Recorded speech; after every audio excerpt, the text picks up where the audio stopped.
Sarah made me scrub lipstick off our bedroom mirror, lipstick that wasn't hers. She watched from the doorway, arms crossed, not even pretending anymore.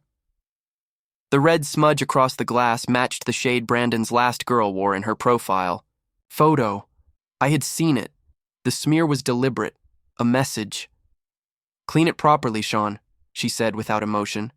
"He's bringing a few people over later." Brandon, in my house. Again.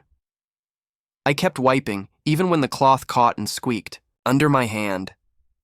The mirror was spotless, but I stayed crouched there, focused on a smudge that didn't exist. My pride had long stopped screaming. Now it just whispered. Sarah turned and walked off, her voice trailing behind her. "Don't forget the wine, the good one. He prefers white with seafood." I laughed under my breath. Quiet. Dry. I was buying wine for the man who brought perfume that didn't belong to Sarah into our sheets.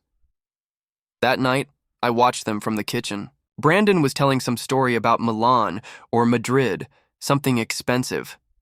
Sarah leaned into him like she didn't remember we were ever a real couple. Like we hadn't once slept on a single mattress on a cold apartment floor while dreaming of better days. She laughed too hard, smiled too wide, poured him more wine than she ever poured me. When their guests clapped for a toast, I stood still, silent, invisible, until Anna walked in. She wasn't expected. No one had invited her. She stood tall, graceful, calm, and every eye in the room snapped toward her, including Brandon's, including Sarah's. Anna looked at me first. She gave a small nod, a silent cue. That's when I stepped forward and said, "Ladies and gentlemen, thank you for coming. Before dinner is served, allow me to introduce our final guest, Mr. Clark, CEO of Monarch Group. He'll be joining us shortly." Gasps, murmurs. Glasses froze mid-air. Brandon's face dropped. Sarah's eyes widened. I smiled. He's here to see me. Before Sarah became the woman who made me serve wine to her lover, she used to fall asleep on my chest, whispering that I was the only person in the world who ever made her feel safe. We met during university. I was the quiet one who worked part-time at a bookstore downtown. She was the campus star, always surrounded by friends, effortlessly beautiful, magnetic in every room she entered. I shouldn't have stood a chance. But one rainy evening, she came in drenched and barefoot, clutching her broken heels and a soaked essay in her bag. I lent her a pair of socks from behind the counter and sat with her while the printer hummed. That's how it started. It wasn't grand. There was no fairy tale beginning. It was slow, gradual, the kind of bond that builds like fog over a lake, quiet, soft, and impossible to notice until it surrounds everything. In those days, Sarah laughed differently, softer. Her voice didn't cut, it cradled. When she smiled at me, it wasn't for show. We moved in together after graduation, a tiny studio apartment with thin walls and a leaky faucet. Rent took half our combined income. I freelanced design projects at night. She took an entry-level assistant job at a fashion firm. We survived on instant noodles, split cab fare, and a joint dream. One day we'd build something real. Something just ours. The cracks came slowly. Her job took off. She was promoted twice in a year. Her wardrobe changed. Her friends changed. Her tone, too. I was still trying to build my own name, working late, getting underpaid, rejected more, then hired. Sarah began coming home later and later, sometimes not at all. "It's work," she said. "You wouldn't understand. You've never had to perform in a high-pressure corporate setting." I didn't argue. I made dinner, cleaned, up, kept quiet. Then came Brandon. He was Sarah's mentor. Older, successful, the type of man who wears expensive watches but never checks the time. The first time she brought him up, I remember she said, "He's brilliant, Sean. He sees potential in me. Says I have real vision." I nodded, smiled, pretended I didn't notice how she changed her perfume. Then came the day I found his jacket draped on our couch. the same couch where she once curled into me to cry about a bad day. I asked her, "Is there something going on?" She didn't look surprised, didn't deny it either. She just sighed and said, "Why are you making this about your ego?" It hit me in the chest, like I was the problem, like being cheated on was just something a man like me should accept. That's when things shifted completely. Sarah stopped pretending. Brandon started showing up more often. She gave him my seat at the dining table. She asked me to pick up dry cleaning for his suits. Once, she even asked me to vacuum before he arrived. "Do it properly," she said. "He's particular about things." I became a ghost in my own home, a fixture in the background, a man serving drinks to the person who stole his girlfriend and didn't even have the decency to pretend otherwise. But I stayed. People would call that weakness. Maybe it was. But sometimes, when you've sunk that deep, you stop trying to swim and just hope the tide brings you back. The truth? I didn't stay because I loved Sarah. I stayed because I remembered who she used to be. I was in love with her echo, but even echoes fade. One morning I made her coffee the way she liked. 2 sugars, almond milk, extra hot. She took a sip and winced. "Too sweet," she snapped. "You never pay attention." I didn't reply. Later. That day, I stood in the elevator holding a design proposal I'd been working on for 2 weeks. My hands were shaking. Monarch Group was in the building. A rare chance. They were accepting independent proposals for a new branch's rebranding. That's when I ran into Anna. She was quiet. Always had been. The kind of woman who didn't compete for attention. She just absorbed everything. She used to nod politely at me when we passed each other. But that day, she paused and asked, "Are you okay?" It startled me. I laughed. One of those broken laughs that sound more like an exhale. "Does it show?" She didn't push, just held the elevator door a moment longer. And in that silence, something clicked. Maybe it was the way she didn't look at me with pity. Maybe it was the way she noticed when Sarah hadn't. I said, "You work with Monarch's board, right?" She nodded slowly. "Why?" "I want to invite the CEO to dinner." "Why would he accept an invite from someone like you?" I held up the proposal. "Because someone like me wrote this." Anna looked at the folder, then at me. There was a long pause. Then she said, "Send me the time and place. I'll handle the rest." That's how I found myself standing in my own kitchen, watching Sarah laugh beside Brandon while slicing truffle-stuffed scallops I'd paid for. That's how I realized I wasn't here to win Sarah back. I was here to show her exactly what. She gave up. The night of the dinner arrived, and Sarah didn't even ask why I dressed differently. Usually, I wore whatever was clean. But tonight, I wore a fitted black suit. Nothing flashy, just enough to make her blink once when I walked out of our room. She arched a brow, barely interested. "You're overdressed." I adjusted my cufflinks. "It's an important dinner." "For who?"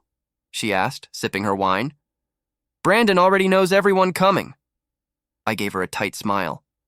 "It's not Brandon's dinner." She didn't ask further. She never did anymore. By 7:30, the table was set. Crystal glasses, imported dishes, centerpieces she insisted were elegant but not desperate. She walked around the apartment like she owned the air in it, checking everything twice. Brandon arrived fashionably late with a bottle of champagne and a smug kiss on her cheek that lingered too long. I didn't flinch, I didn't blink, I just poured the drinks like a perfect host. At 8 o'clock sharp, the doorbell rang again. Sarah rolled her eyes. Finally, the rest of the sheep. But when she opened the door, she froze. There he was, Mr. Clark, CEO of Monarch Group. Tall, quiet, dressed in slate gray, the kind of man who made silence feel expensive. Behind him stood Anna, composed as always. Sarah stuttered. "You're Mr. Clark? I'm so sorry, I didn't know you were..." She realized the man she dismissed as insignificant was capable of commanding a CEO's attention. But all I felt was empty, not angry, not proud, just quiet. There was a kind of grief in that, a dull ache you don't notice until it wraps around your ribs and won't let go.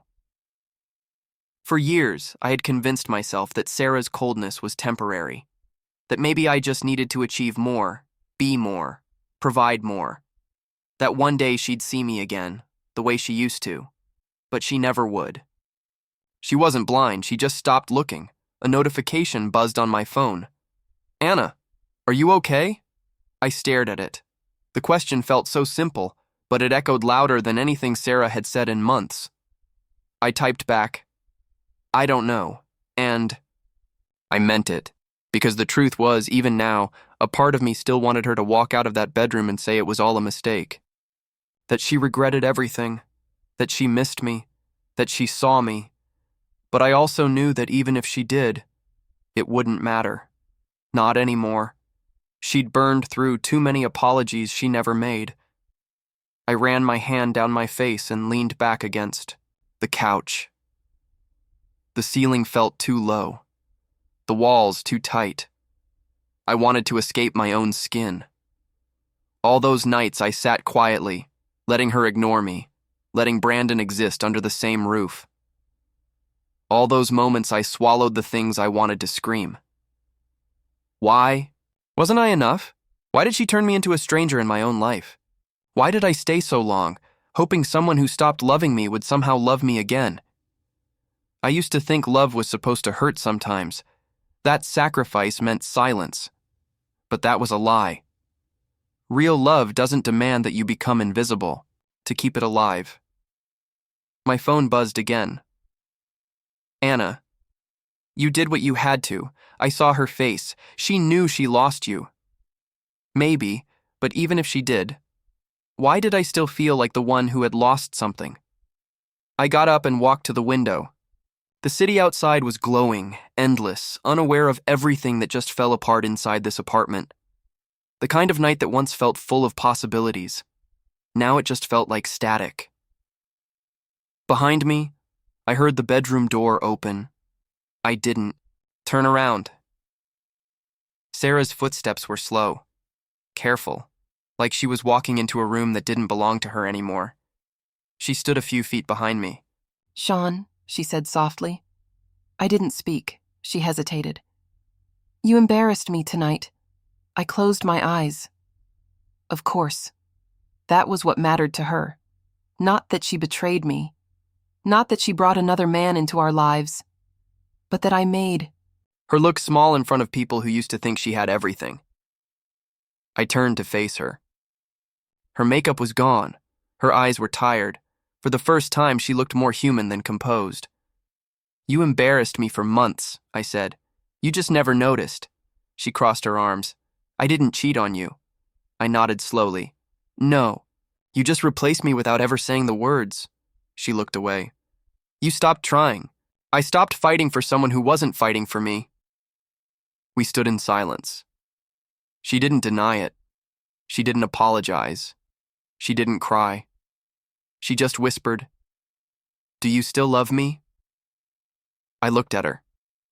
The woman I once gave everything to, the woman who laughed at another man's jokes while I set the table, the woman who made me feel like a burden for wanting respect, and maybe I still did love her.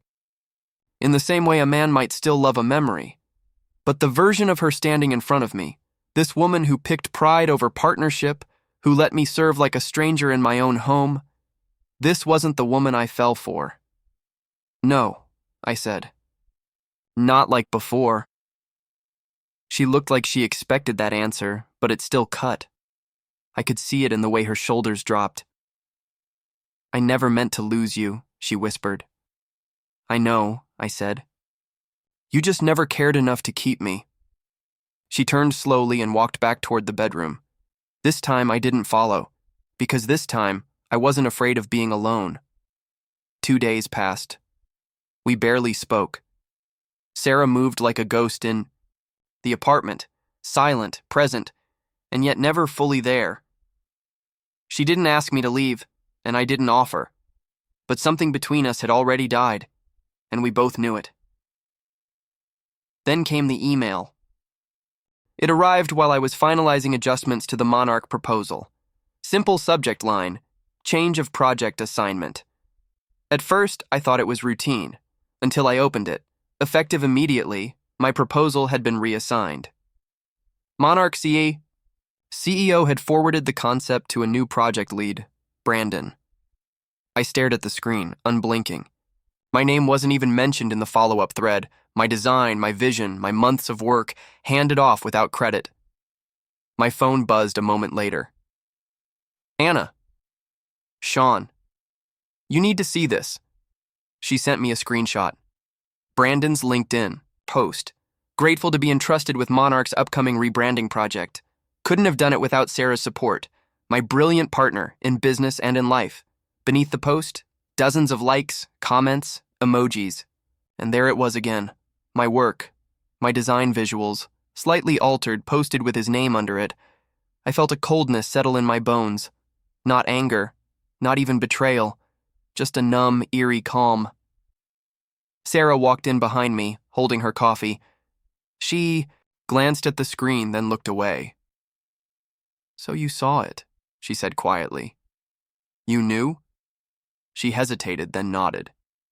Brandon said it would be better if the project came from someone more marketable. You don't have the image Monarch wants to promote. I stood up.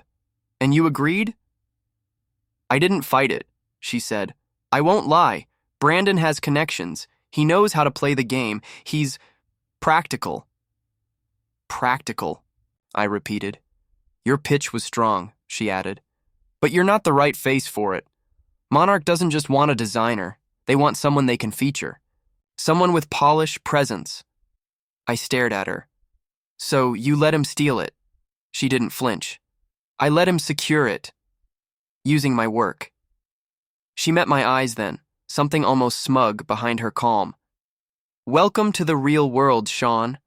Talent's not enough. Branding matters. Timing matters. And honestly, you're not built for this level. That was the moment I realized she never believed in me. Not even at the start.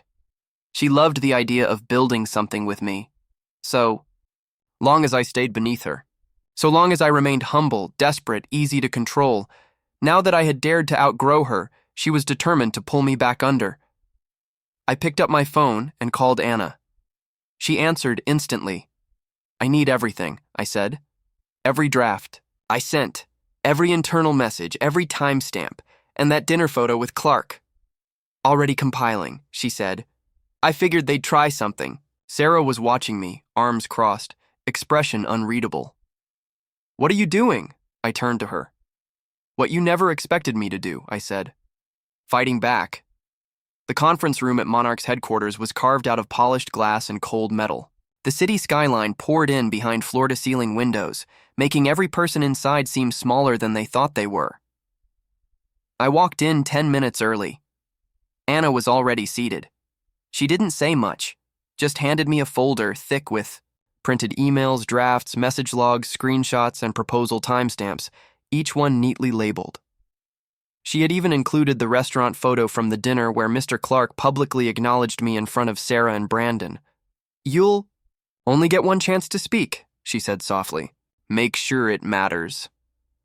I nodded. Brandon arrived next, all swagger and shine. He strutted in like he'd already won. Expensive cologne, tailored suit, wearing confidence like a crown. Sarah walked behind him, chin high, eyes forward, refusing to look in my direction. She hadn't spoken to me since the morning I confronted her. Not a word. Not even a glance. Mr. Clark entered last, flanked by 2 legal representatives and Monarch's internal counsel. The meeting began quickly. No introductions, no pleasantries. Brandon stood and launched into his pitch. My pitch. He spoke with perfect rhythm, confident pauses, and phrases I knew by heart. Because I'd written them. He'd memorized them with the ease of someone used to taking things he didn't earn. Sarah sat beside him, nodding supportively at every word. When he Finished, he looked around the room like a performer waiting for applause. Mr. Clark didn't clap. He turned to me. Sean, would you like to respond? I stood. No slideshow, I said. No pitch deck. I think the truth deserves to be spoken plainly. I laid the folder on the table and slid it toward Mr. Clark. Then I looked at Brandon. You said, This was your vision, I began. That you built this strategy. But the design DNA of that campaign came from a file I created 2 months ago.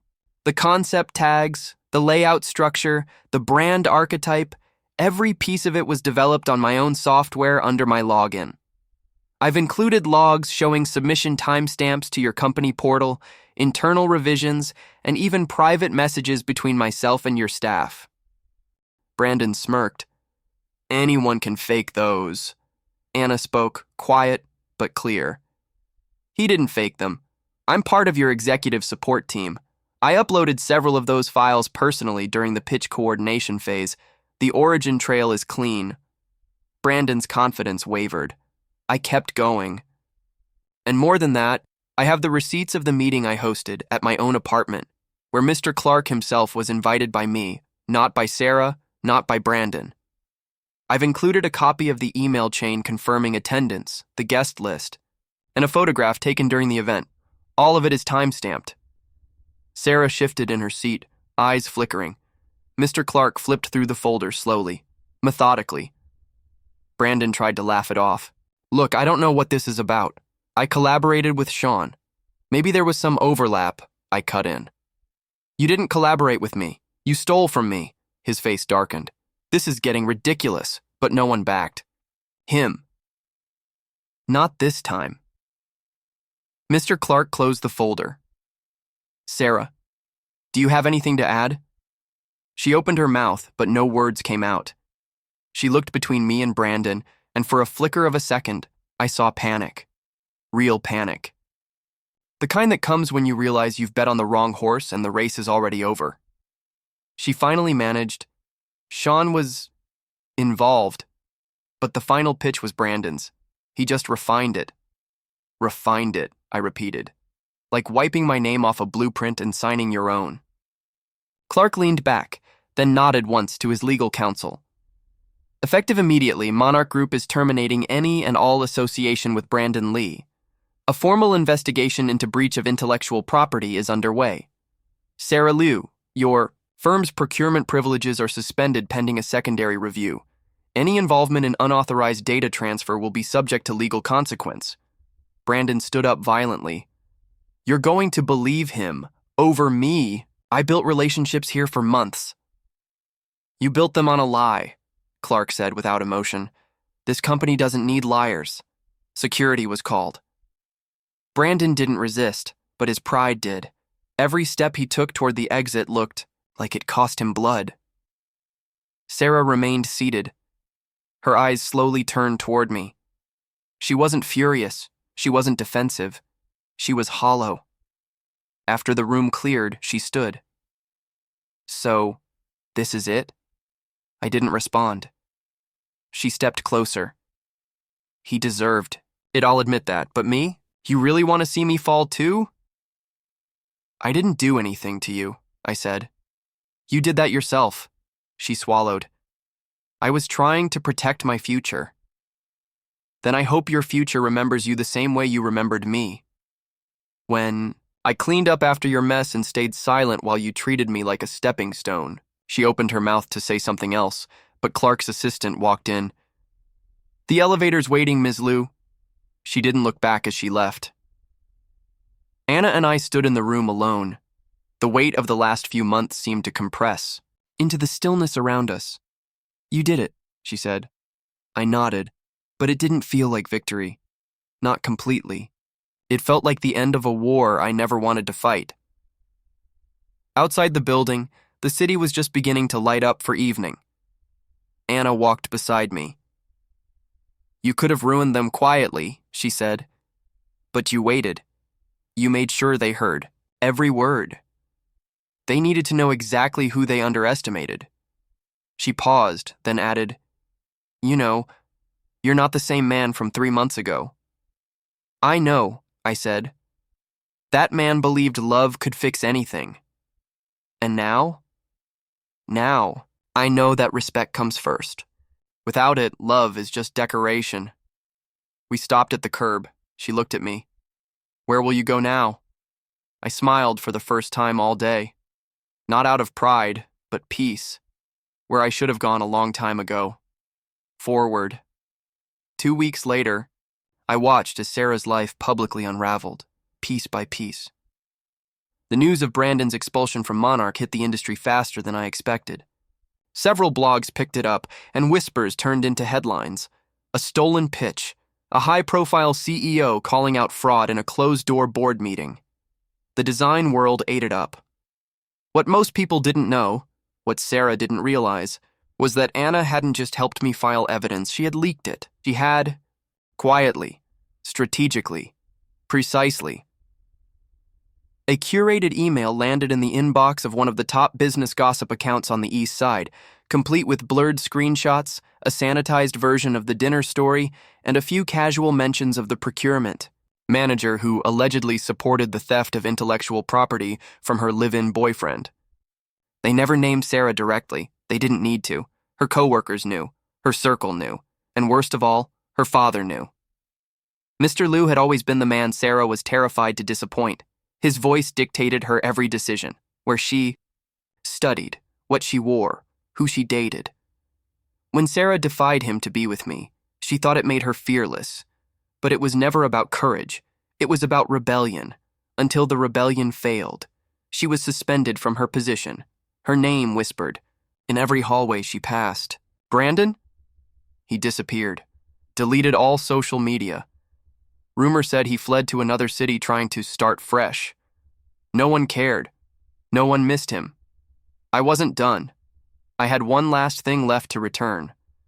Sarah's name was still on the lease. Her belongings still filled half the closets, but I didn't want to share oxygen with her memories, so I packed it all, each dress, each pair of heels, her scented candles, her designer bags, the dried flowers from her old birthday bouquet. I boxed it with care, not out of sentimentality, but finality. Then I called a courier, and I sent it all, not to her address, but to her father's house. I knew he'd be home. I made sure of it. Inside the topmost box, I left only one note. Everything she left behind, I won't be needing it. Later that night, I heard from an old mutual friend that Mr. Liu had exploded when the boxes arrived, threw every item onto the lawn, yelled loud enough for neighbors to record it. You destroyed your future for a man who couldn't even build his own name. You had it all, and you handed it over. For what? I didn't feel pity. I felt peace. I changed my number. A day later, left the apartment. I signed a contract with another firm, abroad. They offered full creative control, my own team.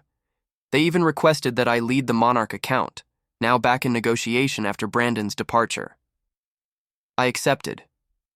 But I had one stop to make before I left the country. Anna met me at a quiet cafe near the train station.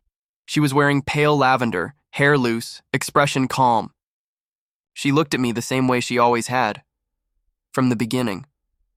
Steady. Honest. I figured you'd leave without saying goodbye, she said, sipping her tea. I thought about it, I admitted. But you deserved more than silence, smiled faintly. And Sarah? I gave her everything. Silence is the only thing left.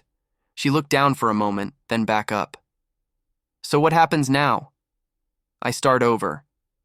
Anna hesitated, then pulled a small envelope from her coat and slid it across the table. Inside was a printed photo, grainy, from security footage. It was taken from the office cameras the morning Brandon accused me of deleting his files. A timestamp. My figure walking into the office. 10 minutes after the data breach occurred, I looked at her. Where did you get this? I had access the whole time, she said. I just didn't know if you'd need it. You let me fight through. It blind? No, she said quietly. I let them reveal themselves first. Sometimes the best revenge is patience. I stared at her. The woman who saw what no one else did. Not because she was watching, but because she never stopped looking. And you? I asked. What happens to you? She shrugged. Same place, same desk, same silence.